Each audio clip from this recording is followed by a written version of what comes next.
எல்லாருக்கும் வணக்கம். எப்படி இருக்கீங்க? இன்னைக்கு சமையல் விருந்தில் நம்ம வந்து ஹேசல்நட் ஸ்ப்ரெட் எப்படி பண்ணுறதுன்னு பார்க்க போகிறோம். அந்த நியூட்ரலா இருக்குல்லையே, அதை எப்படி பண்ணுறதுன்னு பார்க்க போகிறோம். கொஞ்சம் வித்தியாசமாக நம்ம ட்ரை பண்ண போகிறோம். நம்ம சமையல் விருந்தில் ஏற்கனவே வேர்க்கடலையை வச்சும் பாதாமை வச்சும் பட்டர் எப்படி பண்ணுறது நான் ரெசிபி போட்டிருக்கேன். லிங்க் டிஸ்கிரிப்ஷன் பாக்ஸில் கொடுக்குற பார்த்துக்குங்க.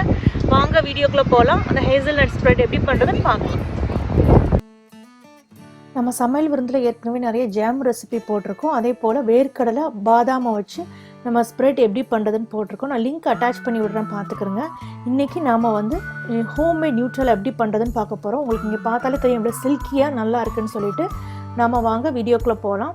இந்த ஹோம்மேட் நியூட்ரலாக எப்படி பண்ணுறதுன்னு பார்க்கலாம். இங்கே நான் ஹேசல்நட் எடுத்து வச்சுருக்கேன். இது வந்து வறுக்காத நட்டு தான். அதில் 2 கப்பு ஹேசல்நட் எடுத்துக்கிறோங்க. முதல்ல நாம் இதை வறுத்து எடுத்துக்கிற போகிறோம்.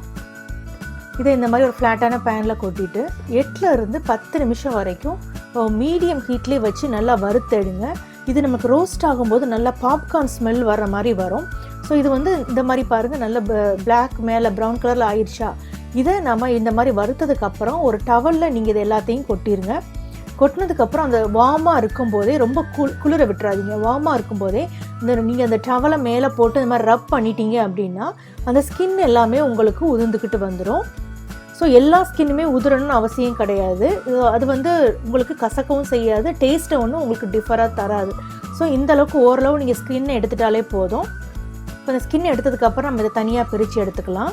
இப்போ நான் மிக்சியில் தான் போட்டு அரைக்க போகிறேன். இந்த மிக்சியில் வந்து நம்ம அந்த ஸ்கின் எடுத்து அந்த ஹேசல்நட் ரோஸ்டட் ஹேசல்நட்டை இதில் சேர்த்துக்கலாம். அதுக்கப்புறம் இங்கே நான் வந்து 2/3 கப்புக்கு சுகர் சேர்த்துக்கிறேன். உங்கள் இனிப்புக்கு தகுந்தாப்பில் நீங்கள் சேர்த்துக்கலாம். அப்புறம் 1/4 டீஸ்பூனுக்கு உப்பு சேர்த்துக்கிட்டோம்.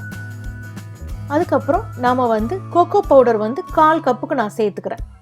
தேங்காய் எண்ணெய் வந்து 2 டேபிள் ஸ்பூனுக்கு நம்ம சேர்த்துக்கலாம். சேர்த்ததுக்கப்புறம் இது எல்லாத்தையும் நம்ம நல்லா மிக்ஸ் பண்ணி அரைக்க போகிறோம். இந்த மாதிரி அரைச்சிங்கன்னா உங்களுக்கு நல்லா க்ரீமியாக சில்கியாக வரணும். திப்பாக இல்லாமல் எல்லாமே நல்லா ஃபைனாக அரைச்ச பேஸ்ட்டாக நமக்கு வரணும். இப்போ நமக்கு வந்து ரொம்ப டேஸ்டியான அதுவும் ஈஸியான ஹோம்மேட் நியூட்ரலாக ரெடி ஆயிடுச்சு. இதை நீங்கள் வந்து சப்பாத்தி நானுக்கு வச்சு சர்வ் பண்ணலாம். இல்லை குழந்தைங்களுக்கு வந்து ப்ரெட்டில் தடவி கொடுக்கலாம். ப்ரெட்டில் தடவி ரோல் பண்ணி நீங்கள் கொடுக்கலாம். இதை நீங்கள் வந்து டிப்பாக யூஸ் பண்ணிக்கலாம். ட்ரை பண்ணி பாருங்கள். இப்போ ரொம்ப டேஸ்டியான சிம்பிளான ஹேசல்நட் ஸ்ப்ரெட் எப்படி பண்ணுறதுன்னு பார்த்துருப்பீங்க. இதை நீங்கள் ப்ரெட் கூட வச்சு சர்வ் பண்ணலாம். நானில் நீங்கள் அதை ஸ்ப்ரெட் பண்ணி இல்லைன்னா சப்பாத்தியில் கூட ஸ்ப்ரெட் பண்ணி குழந்தைங்களுக்கு ரோல் பண்ணி கொடுக்கலாம். இது ட்ரை பண்ணி பாருங்கள். பார்த்துட்டு கமெண்ட்ஸ் சமையல் விருந்தில் போஸ்ட் பண்ணுங்கள்.